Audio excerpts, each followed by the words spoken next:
Lorianne, you work in the corporate sector, and I grew up in church. I'm actively involved in church, but I also work outside of church.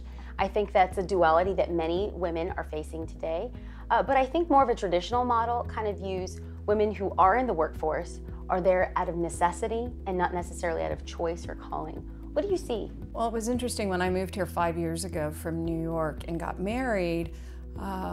Everybody that I was friends with in the church was like, okay, so now you're going to quit your job. And I said, well, I'm really not, because I love what I do. And so I think it was their perception that when I was single, that I was working out of necessity, and now that I'm married, that I'm attached to somebody, and now I could be part of all of these different groups within the church.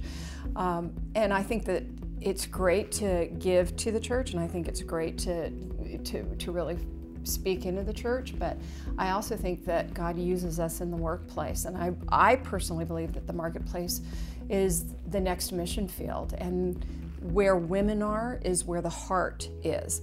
And if we want women to start coming back to church, then women that are from the church, deployed from the church, that are in the marketplace, can help cultivate those women to bring them back to the church corporately, not necessarily the church physical building.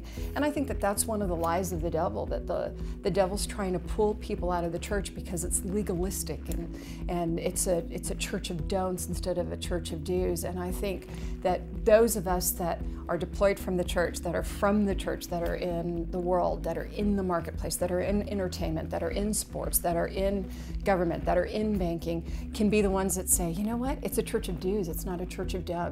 There's something very exciting and something very enticing about it. And whether you work out of necessity or whether you work because you just actually have a passion for what it is that you do, take that love of what you do and take that love of the church and bring that in so that you can draw other women into the church as well. I love it. I'm hanging off of your every word. So tell, for those of us that are a few years behind, can you help us develop language? How did you respond when people said, so are you going to stop working?